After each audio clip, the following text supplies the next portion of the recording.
Hola, soy Josefa Block, pero eso ya lo sabes, o si no, no estarías aquí. Esa es la forma de hablar de mi nuevo entrevistado. Él es el señor Gerardo Blumenfield. Vamos a comenzar con la entrevista y creo que está muy interesante para que te quedes a verla. Bueno, Hola, ¿cómo entonces estás? le digo buenas noches. Mi nombre es Gerardo Blumerfield y él es Serafín, Ay, pero esto ya lo sabés. Si no, no estarías acá. Y qué bueno que ya me escuchás, aunque eso de que una mujer no me escuche es algo muy común en mi vida. En general, casi nunca me escuchan. Especialmente mi mujer no me escucha. Así que te voy a pedir que me escuches porque si no me escuchas, te estás pareciendo a ella y se va a poner celosa.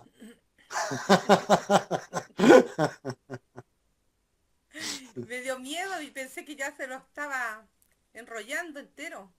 Ah, las pitón regis o pitón real son muy cariñosas, apretan, son capaces de estrangular a una persona. Eh, una de este tamaño es capaz de estrujar todos los huesos. Permiso, Josefa. Voy a sacar mi abundante cabellera. Son capaces de estrujar completamente a un pequeño conejo y comerlo. Oh. Eh, Son cariñosas con su entrenador o con su amigo. Yo no me considero dueño de mis animales. Para mí son como mis amigos, ¿Y, ¿verdad? y la tiene de bebé? Y no, no le doy la teta ni le canto canciones de cuna. No la tengo de bebé, la ¿No? tengo de serpiente. No, pero de que No, nació, tranquila. de que nació. No, sí, te entendí la pregunta. Ya. Sí, porque cuando son grandes La, no. te- la tengo desde un poco más chica. Sí, sí, cuando son grandes, Ah. supongo que la entrevista te la voy a dar desde adentro de ella, ¿no? Pero por ahora es, y va a ser como una especie de, hola, hola, hola. Mi nombre, es Gerardo, Blumenberg. Claro, vas a directamente hablar con Serafín. Bueno, contame un poquito, Josefa, para mí, antes que nada, gracias por la invitación. Me gusta mucho como periodista yo mismo. Me gusta mucho la actividad de los periodistas sociales. Yo te considero una periodista Ay, social, gracias. lo cual no quiere decir algo bueno ni malo, simplemente quiere decir una profesión o función. Sos una periodista social, creo que es una nueva función, una nueva forma de hacer periodismo que viene surgiendo con las redes sociales, donde cualquiera puede ser reportero, cualquiera puede ser periodista, Mm. eh, y ese cualquiera, que para muchos es despectivo, cualquiera puede ser periodista, a mí hasta cierto punto me agrada, porque significa cualquiera, también tiene una connotación positiva, es decir, que Claro, por supuesto. cualquier persona Claro. con la capacidad de llevar adelante o el valor de cubrir un enfrentamiento o la capacidad de llevar adelante una entrevista, cualquiera lo puede hacer sin la intermediación de una gran multinacional que le esté cortando los contenidos o poniéndole límites, ¿verdad? Claro. En Ya. ese sentido, bueno, gracias por la invitación y bueno, aquí estoy. Usted se presentó primero y yo le voy a dar la bienvenida a mi canal. Una persona muy simpática. Mi hijo lo encontró en internet y me dijo que usted era una persona que tenía eh, mucho que dar a la sociedad, que era escritor, periodista y muchas otras cosas más. Entonces por eso me interesó mucho entrevistarlo y lo ¿Cómo se que llama tu hijo? ¿Cómo se Alan, llama tu hijo? Alan, Alan. Bueno, un saludo a Alan, un saludo a Alan, Gracias. gracias por recomendarme. Quiero decirte, Alan, antes que nada, que todos tenemos mucho que dar a la sociedad, todos. Nadie puede escaparse de la responsabilidad de dar. Eso nos lo enseñó el mismísimo Jesucristo. Mm, Él dijo que dar era un mandamiento, debemos dar, porque hay más felicidad en dar que en recibir. Y de la responsabilidad de dar nadie se escapa, ni yo como escritor, ni el manicero de la esquina vendiendo maníes. Nadie es tan rico que no tenga nada que claro, recibir. claro. Nadie es tan pobre que no tenga nada para dar. Ay, qué lindo, qué lindo. Y ya que está hablando de eso, ¿qué religión tiene usted? Soy bíblico unitario. ¿Ya? Hace 10 ¿Y años. qué Soy significa de origen eso? judío. Ah, ya. Bueno, Pero usted soy no... de origen judío. Ya. Quiero hacer aquí una diferencia Ujú, entre lo que es el origen étnico y la religión, porque ser judío para muchas personas es una religión, ya. pero se olvidan que la gran mayoría de los judíos no profesan el judaísmo. Ser judío es como ser armenio, es un origen étnico también, ¿verdad? También puede ser una nacionalidad para aquellos que tienen la nacionalidad israelí. En mi caso, si bien se me conoce a veces, sobre todo despectivamente, y esto es lamentable, pero conocen más mis orígenes judíos, mis detractores, que mis lectores, Ya. porque se usa siempre el judaísmo como una forma de denigrar a la otra persona, ¿no? Al decirle judío de mierda, ¿no?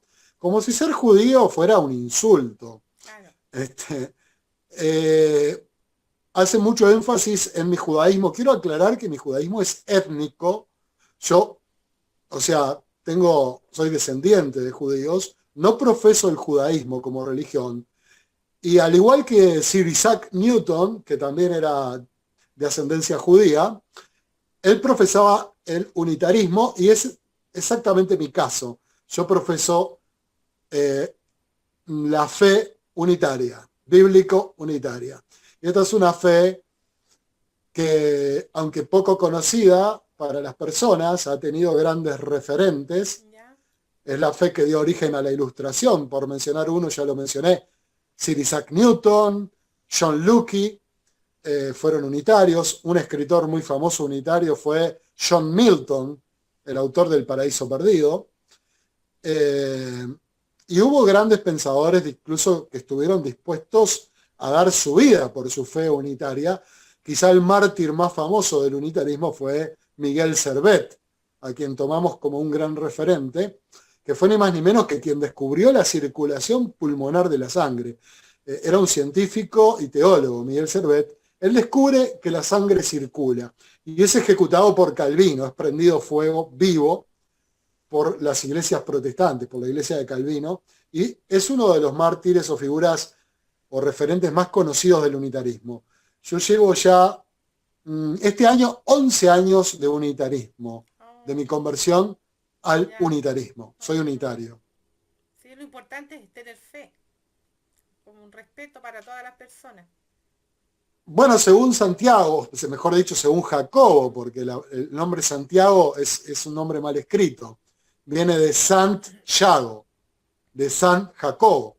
En realidad el apóstol se llamaba Jacobo, Oh, y como le decían San Jacobo, ya. San Jaco, de ahí viene Santiago. Ajá. En la Biblia hay un libro que se llama La Carta de Santiago. Cualquiera que tenga una Biblia lo puede leer, aunque no crea en Dios. Porque en la Carta de Santiago dice algo muy interesante. Es un alegato en contra de la fe muerta. La fe es importante, me decís, Josefa, sí. Claro. Pero Santiago dice algo importante. La fe sin obras está Ah, por muerta. supuesto, por supuesto. Y pone un ejemplo muy interesante en la Carta de Santiago, que esto no se precisa ser religioso para entenderlo. Claro. Santiago pone un ejemplo y dice, imagínense, te lo voy a hacer como lo diría en uruguayo, pero está en la Biblia. Imagínense que viene alguien a la iglesia y no tiene para comer, ni para alimentarse, ni para vestirse, y ustedes van, le dan una palmadita en el hombro y le dicen, bueno, hermano, manténgase calentito, coman bien, cuídense, Claro. pero no le dan las cosas. Claro. ¿De qué mierda sirve? Entonces, los unitarios creemos que la fe por sí misma es vacía.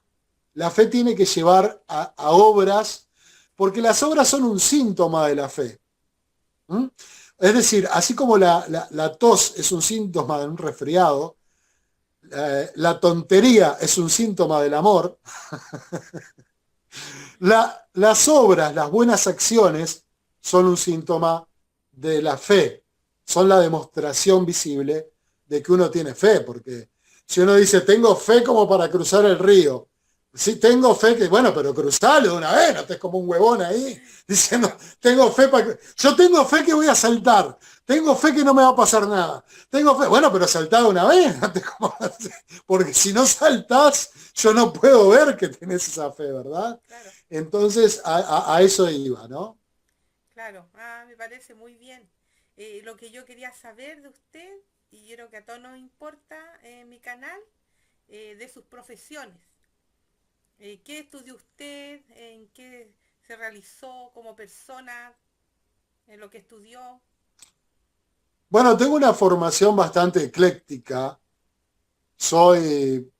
Estudié en lo que es la educación, digamos, primaria y secundaria en diversos institutos de Uruguay y de España, la mayoría de ellos públicos. No tengo ninguna vergüenza de decir ¿Ya?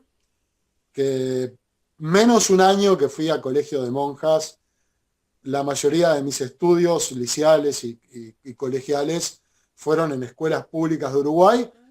que es un país que tiene eh, un concepto de la educación donde se considera gratuita, pública y obligatoria. Laica, gratuita y obligatoria, ¿no?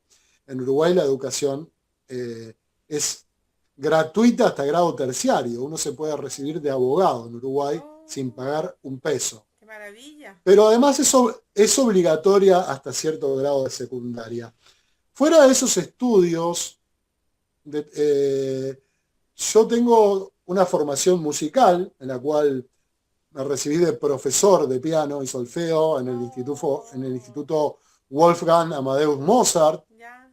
Luego que terminé los estudios de piano y solfeo, cursé estudios de armonía y composición con el maestro Carlos Levín.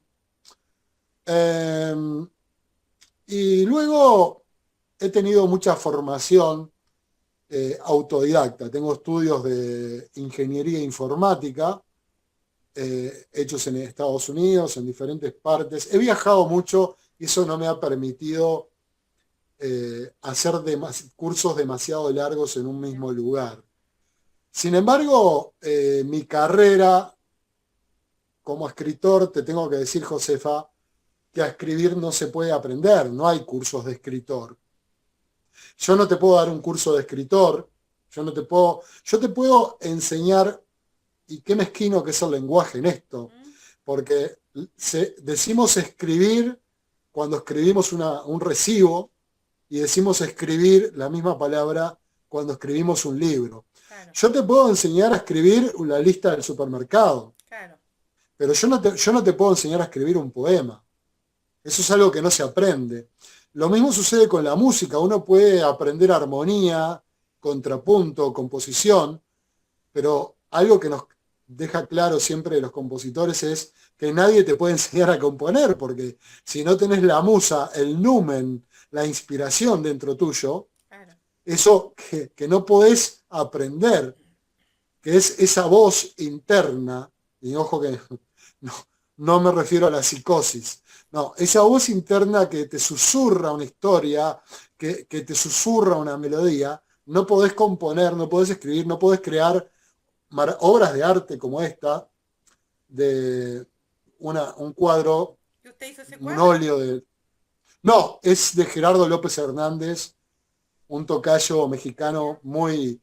muy talentoso, uno de los mejores pintores de óleo contemporáneos.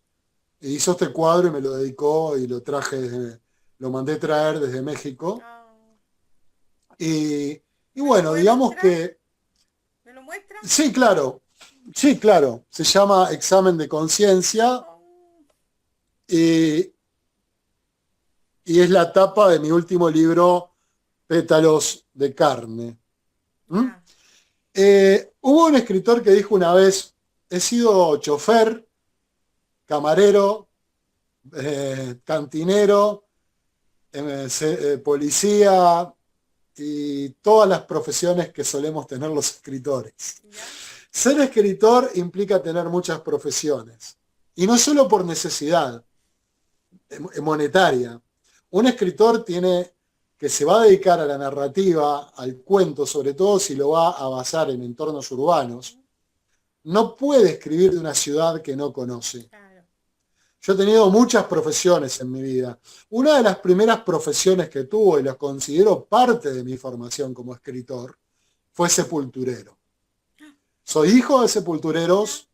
Mi padre fue sepulturero toda su vida, luego llegó a tener una de las empresas fúnebres más grandes del país, y de él aprendí la profesión de sepulturero y fue uno de los primeros trabajos. Ahí en el cementerio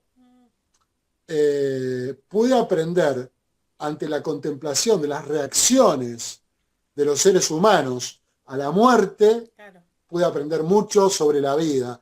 Y eso va muy en concordancia con el Antiguo Testamento, que dice que hay más sabiduría en la casa del duelo que en la casa del festejo. Oh, En el judaísmo se celebra más la muerte que el nacimiento, porque dice también Proverbios que es mejor el fin de algo que el ya. principio, porque lo que empieza no se sabe cómo va a terminar. Del bebé que nace, Josefa, vos no sabés si va a ser un gran tipo o un hijo de puta, ¿verdad? Claro. Y sin embargo, el tipo que ya se murió, vos ya sabés lo que fue y podés aprender de eso. Sí, pero el problema es que ya no Bueno, está. El problema es que ya no está. no está para él, no tiene una existencia, él no tiene una existencia subjetiva, porque él Claro. ya no percibe su existencia.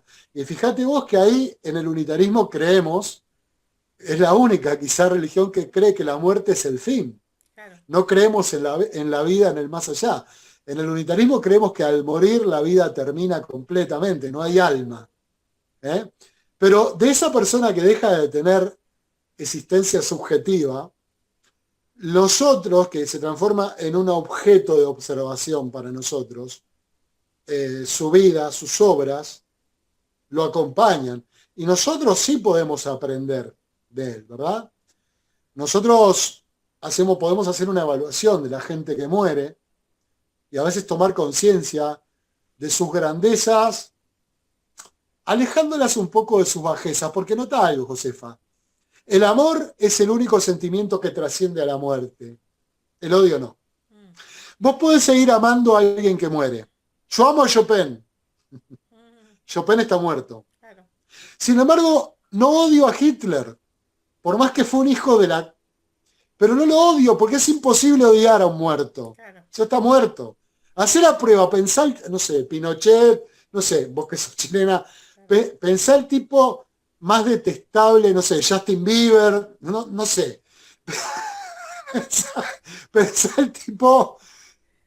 Pero no, ese está vivo, lamentablemente. Pero está. El más Pensá en lindo. uno, pensá en ¿Ya? Pinochet, uno que esté muerto. Claro. Y fíjate y analizate si vos lo podés odiar. No, no lo podés odiar porque no se puede odiar a un muerto. Mm, Y sin embargo, hacé una lista de cuántas personas que han muerto vos amás, seguís amando. Tal vez un poeta, tal vez a Jesús mismo, ¿no? Si claro. sos religiosa. Personas que para la historia están muy... Pero uno, el amor trasciende la muerte, el odio no. Mm. Ah, muy buena su opinión y quiero saber más de su profesión, de a qué, ¿Preguntá? sí, a eso, a qué se ha dedicado en su vida y desde qué edad empezó a trabajar. Empecé a trabajar sin dejar de estudiar nunca, aproximadamente de los 11 12 años. Oh, ¿y qué hacía? Ayudaba a mi padre en el cementerio. Es difícil decir a qué edad empecé a trabajar porque me crié en el cementerio junto con él. Lo Ah, ayudaba a traer jarrones, a ya, atender a la gente. Y no era como esa noción de trabajo infantil que ve la gente, no. ya, Es que iba a acompañar a mi padre a su trabajo y lo ayudaba. ¿no? Era parte de mi Era rutina. como un Salir juego. del colegio, ir a ver al cementerio a ver a mi padre. Ah, Mucha gente, yo decía, voy al cementerio, ¿a qué? A ver a mi padre, lo lamento mucho. No, voy al cementerio a ver a mi padre porque trabaja ahí. Bueno, pero claro, entonces ahí empecé a trabajar, ¿no? Luego trabajé en un estacionamiento, en un lavadero de autos, un estacionamiento a ¿a qué eso edad? de, y como a los 15 años. Ya. Luego también me dediqué a la seguridad privada, llegué a tener una empresa de seguridad privada Oh, durante muchos años. Tuve muchos oficios ¿hizo el servicio en militar? diferentes... Disculpe, ¿hizo el servicio militar? eh, en Uruguay no existe el servicio militar, Oh, qué lo bien. tenía que hacer Estuve en España, que donde ¿Ya? sí había que hacer la mili. ¿Ya? Yo pasé parte de mi adolescencia en Madrid, en el barrio de Tirso Molina, ¿Con su porque familia? tengo dos hermanos Ah, españoles. ya. Eh, y entonces, en el momento que tenía que anotarme para hacer la mili, no, regresé a Uruguay y me salvé del servicio Se militar allá. escapó. Tengo, entre- sí, pero Claro. tengo entrenamiento militar porque fui contratista de seguridad privado durante muchos años, ¿Ya? por lo cual tuve que hacer una cantidad de cursos, desde instrucción de tiro Mm. hasta diversos tipos de operaciones y cursos sobre tácticas de Ah, combate, debido a ser un contratista de seguridad privado, ¿no? ya. ¿Y trabajó de guardaespaldas? No, yo dirigía, Ya. tenía una empresa que se dedicaba a la seguridad perimetral, que le llamábamos, Mm. o sea, cuidábamos predios fijos ¿Ya? y me tocó cuidar, sí, al principio, como cualquier guardia, cuando recién la comencé, predios. Mm. Participé en 5 tiroteos, Oh, tengo una herida de bala en la pierna derecha ya. y varias heridas de arma blanca en mi cuerpo. Oh, Participé en unos 5 enfrentamientos ya. contra la delincuencia en el marco de mis actividades en la seguridad privada. Ya. Guardaespaldas no fui, pero tuve empleados que eran guardaespaldas. Oh, Cuando ya llegué a tener una empresa más grande, dábamos servicios de custodias personales, ya. que se llaman. En vez de perimetrales, guardias perimetrales, dábamos guardias personales o escoltas. Ya. Eh, pero hace mucho tiempo que dejé de ejercer en ese rubro, aunque de alguna forma seguí un tiempo vinculado a la seguridad informática, eh, lo cual para mí es perfectamente compatible con el oficio de escritor. Ya. No hay nada como ese tipo de experiencias. ¿Y cómo fue la Eh, primera vez que quería ser escritor? ¿De dónde salieron esas ganas de escribir, de expresar lo que usted cuando tenía empe- dentro? aprendí a leer y a escribir al mismo tiempo. Ya. Cuando empecé a leer, cuando empecé a leer quería escribir y hacer más de eso. ¿De niño? Cua- Sí, ¿Chiquitito? mis primeros cuentos de horror los escribí a los 8 años. Oh. ¿Y de dónde Cuando me sacaba topo tan, con... de dónde sacaba el horror?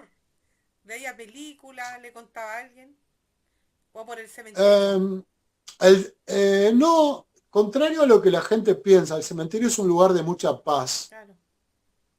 Es un lugar muy pacífico, muy solitario, que sí ayuda a escribir por la paz que hay, por la paz que se respira. No en vano le dicen tierra santa, ¿no? Ah, En claro, algunas culturas, o tierra bendita.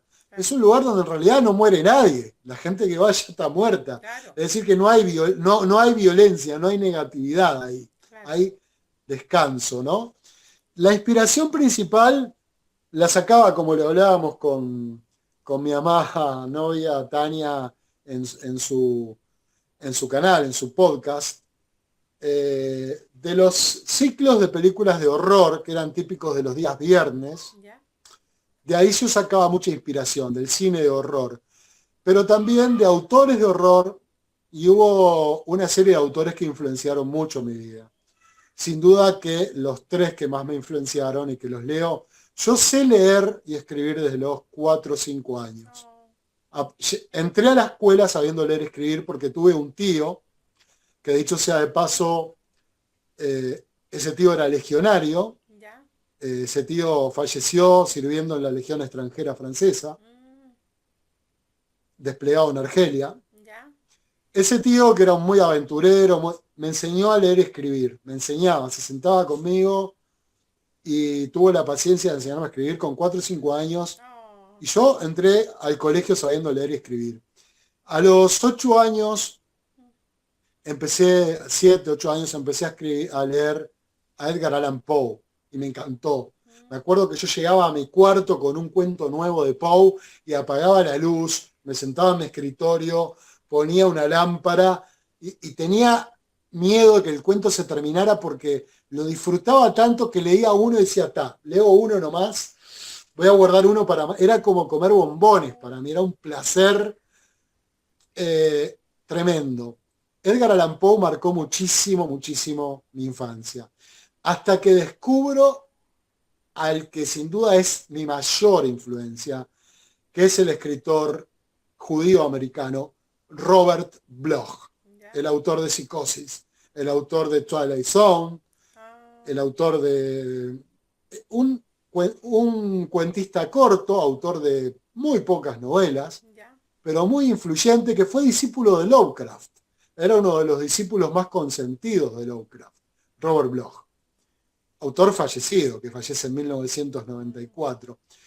La forma, la concepción del horror que tiene Robert Bloch, que el horror es humor y el humor es horror, que son dos facetas de la misma cosa y que no hay que confundirlo con el terror, ya, porque el terror es miedo superlativo claro, y el horror es repulsión superlativa y es una forma de humor. Ese concepto del humor negro de Bloch marca totalmente mi obra. Empiezo a escribir cuentos en un cuaderno. Hay una maestra en la escuela Simón Bolívar, se llamaba la escuela a la que yo iba, una escuela pública, ya, eh, que me descubre que tengo un cuaderno en el cual escribo en letra de imprenta y con lapicera, ya, cosa que era un pecado para los niños escribir con lapicera, cuentos de horror.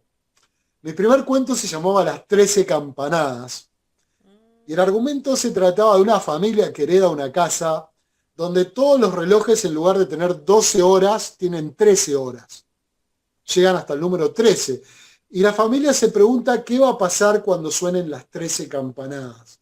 ¿Y por qué todos tienen el número 13? Luego se enteran que el abuelo que les había heredado eso era un masón, o un Rosacruz, algo así, de una logia, que le había robado una hora al tiempo y que se la tenía que devolver. oh, Eso se me ocurrió cuando tenía unos 8 o 9 años, fue mi primer cuento. una La gran maestra lo obra, encontró, una gran fue obra, muy ¿por interesante, qué sí, tan y chico? muy influido por mi familia. Mi abuelo era Rosacruz, mi Ah, abuelo era judío alemán y era ya, Rosacruz. Era un hombre muy místico, muy espiritual.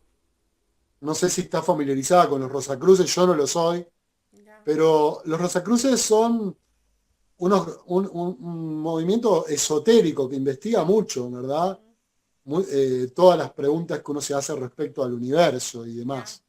A un grado más espiritual, quizá que la masonería, ¿no? ya, No es tan político, es más espiritual. Bueno, de esa figura de mi abuelo, de un reloj viejo que había en la casa y demás, sale ese cuento, la maestra lo encuentra y yo pienso que me va a rezongar y me dice, yo tenía unos problemas de conducta tremendo. oh, Como niño era un niño que no solo se portaba mal, sino que podía llegar a ser muy cruel, muy violento. oh, Y obviamente como todo niño violento y todo niño cruel, se debía muchas veces a los problemas que había en la casa. claro, Cuando un niño se porta mal, entre comillas, claro, muchas veces lo que hace es descargarse los problemas que tiene en su casa. mm, Vengo de una familia extremadamente disfuncional.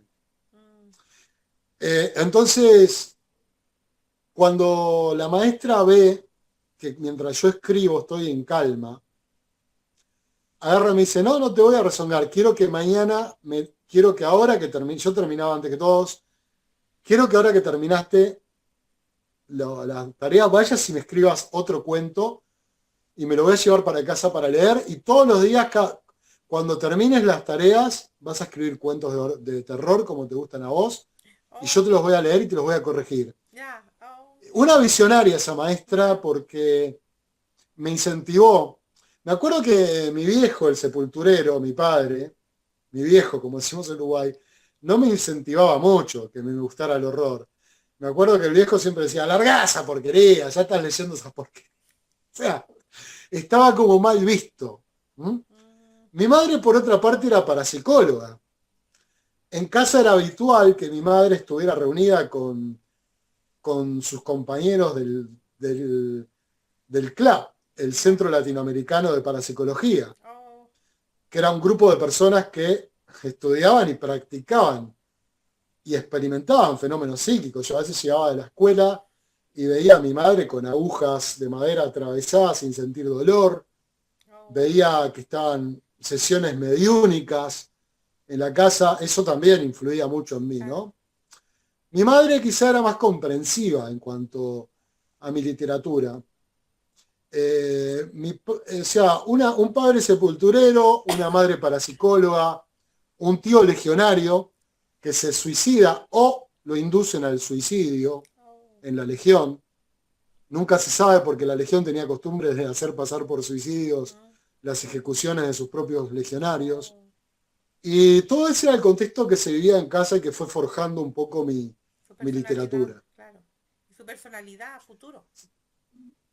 Puede ser mi personalidad, pero en aquel momento, cuando yo escribía, de alguna forma me iba hacia un horror que yo pudiera manejar Claro, y no hacia el horror de la vida real donde yo veía que había muerte, claro, había desprecio entre las personas, había abandono, claro. había un montón de cosas que sucedían a mi alrededor y que yo no entendía. Debo decir también que, como te dije, empecé a trabajar a muy corta edad y empecé a vivir solo a muy corta edad también, de ¿A lo qué edad? cual ¿A qué edad se me, fue a vivir solo?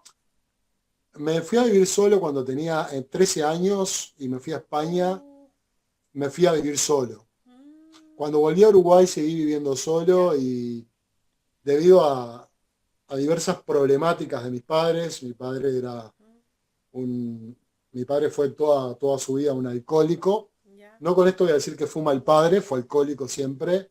ya. No fue un alcohólico maltratador, creo que me enseñó muchas cosas. Creo que el alcohol da cierta sabiduría, incluso a la gente. Mm, Creo que el alcohol le hacía hablar palabras de sabiduría. Como decía Robert Bloch, hay más filosofía en un vaso de whisky doble que en toda la obra de Nietzsche, ¿no? mm, Eh, Fue un alcohólico que quizás fue malo para él, claro. ¿m? Que quizá, pero nunca dejó faltar la comida en casa, era un hombre responsable, muy trabajador. Es decir, lo que sí, tal vez era un buen amigo para mí, pero el, no era un padre, no fue un padre quizá para mí, fue más como un amigo. Claro. Ah, Era bastante irresponsable, lo cual para mí era cool. Era, como persona, era todo un personaje, mi padre. Podría escribir infinidad de libros hablando de aquel sepulturero alcohólico que tenía tanta sabiduría y tanta visión incluso para nunca, tantas cosas. nunca he escrito También acerca de podría él. escribir, Nunca he escrito acerca de nunca él. lo met, no, nunca he escrito acerca Pero de sin mi decir que es padre. su padre. Sería No, una nunca lo he buena metido en lectura. cuentos. En situaciones, sí, alguna situación que él vivió ¿Ya? la puedo trasladar a algún cuento, pero nunca son literales. Muchos cuentos míos se desarrollan en el cementerio del norte, que es Mm, donde él trabajaba. ¿ya? Y por otro lado, mi madre, debo decir que empezó a tener problemas psiquiátricos debido a sus actividades en la parapsicología. Oh, Una vez hizo un viaje astral mm, que no fue muy feliz y ¿ya? estuvo varios días en la cual no la podían regresar. Y cuando Oh, regresó seriamente afectada. ya, Por esa situación ellos no me podían criar. claro. Eh, yo no me arrepiento ni me avergüenzo de haberme criado solo. Ya. Me dio las capacidades de sobrevivir que la mayoría de los chicos de hoy no tienen. Pero Yo solo, soy una persona solo, que o algún adulto se hizo solo, cargo, alguna tía. no, solo. No, Ay, solo vivo desde que me fui a España a los 13 años, luego volví a Uruguay y también eso me implicó un duro aprendizaje ya, y Oh, meterme en algunos problemas. Estuve en un reformatorio, parte de mi adolescencia también. Pero hoy por hoy eso a mí me da la seguridad y la satisfacción de que si a mí me tiran con un paracaídas en el medio de China, con lo que tengo puesto, ya. sobrevivo. Y cae parado. La mayoría, ¿eh? Yo sobrevivo. Es más de una vez me he ido a cualquier país al azar ¿Mm? con un bolso de mano y sobrevivo. Claro, Y no solo sobrevivo, en poco tiempo estoy trabajando, ganando bien y tengo una vida armada. claro. La mayoría de los chicos de hoy no están preparados para la vida. Mm, No están preparados para la vida en 5D, vamos a claro, llamar, como se dice ahora. No están preparados para una charla en tiempo real. No claro, están preparados para un apretón de mano. No están preparados para la frustración, claro. ni para el peligro. Vemos un montón de gente en las redes sociales diciendo lo malos que son, lo mucho que van a hacer, lo mucho que van a decir. Y después pasa como este chico en México, que insultó a un narcotraficante porque confundió la vida real con la vida en YouTube. Mm, Y supiste este caso de un no, youtuber en México muy no. popular que se largó a insultar a un narco y el narco fue y lo mandó matar. Lo mataron. Oh, parece O que sea, algo la escuché por mayoría, ahí.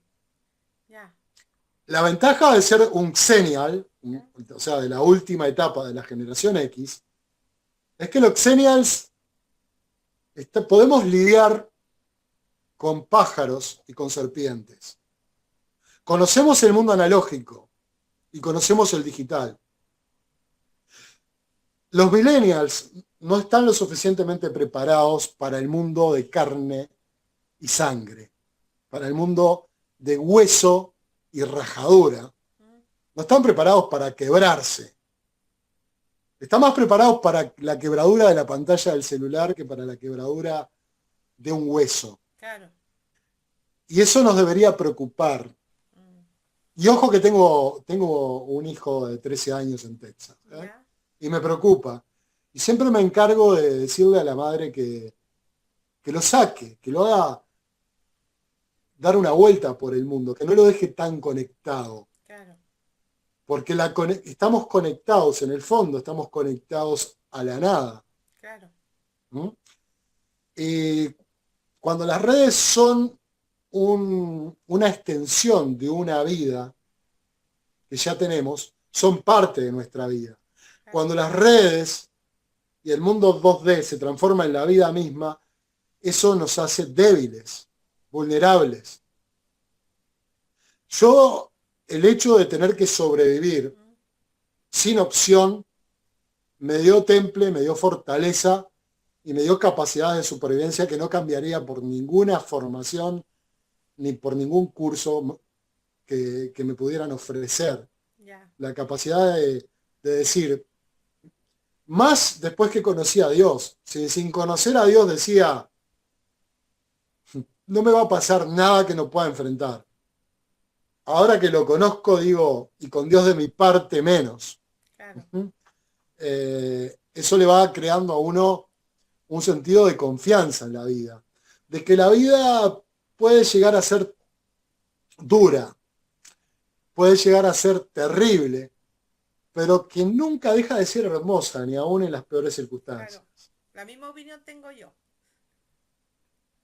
Muy bien dicho. Exacto. Claro, muy bien dicho. Sí, y sí creo que las durezas de la vida son las que nos permiten disfrutar mejor de sus hermosuras, ¿no? Claro, No, les propongo un experimento a la audiencia.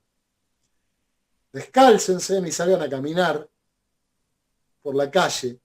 En mi caso tengo pasto yo vivo en una especie de castillo frente al mar ya, en la ay, zona de qué lindo. Atlántida. Ya, Afuera hay un área de estacionamiento donde hay pastos con abrojos ya, que duelen en los pies. Y a veces se me escapa el perro y lo salgo a agarrar descalzo. ya, Salgan a caminar de pies descalzos a la grava, al pedregullo, al concreto. Caminen y sientan esa incomodidad y luego entren y pisen una alfombra. Nada te va a hacer apreciar tanto la suavidad de una alfombra oh, como la dureza de la grava. ¿Mm? ya, Entonces la vida es un poco así, Josefa. claro, La vida tiene esas asperezas que nos hacen apreciar más claro, valorar los lo que uno momentos, tiene, claro, exacto, lo que tenemos, que pueden ser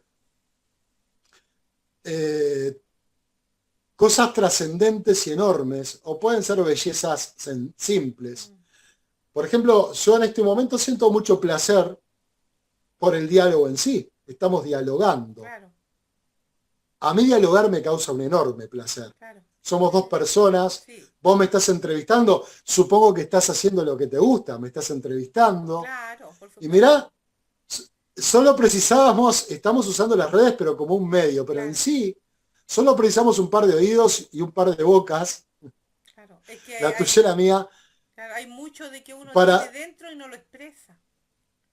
Y Claro, claro, pero claro, ¿con qué se podría pagar? ¿Qué placer habría comparable a un simple diálogo? claro, ¿Verdad? Los diálogos, hablar con un amigo, hablar con un desconocido y conocerlo más, claro, decirle a la persona que amás, que la amás, mi claro. amor, te amo. Ah, qué lindo. Se lo estoy diciendo. Por supuesto. Que Dios los Esas cosas son muy bendiga. pequeñas. Gracias Y igualmente para felicidades vos. por su amor. Dice que Dios te bendiga. Y Gracias. felicidades. Muchas felicidades para vos también. Pero a veces yo hago un llamado a disfrutar las pequeñas cosas de la vida. Leerse un libro con una taza de café. No importa si es en el celular o un libro de papel. O sea, no soy un anti-tecnología. Soy un tipo muy tecnificado que tiene 800.000 aparatos y demás.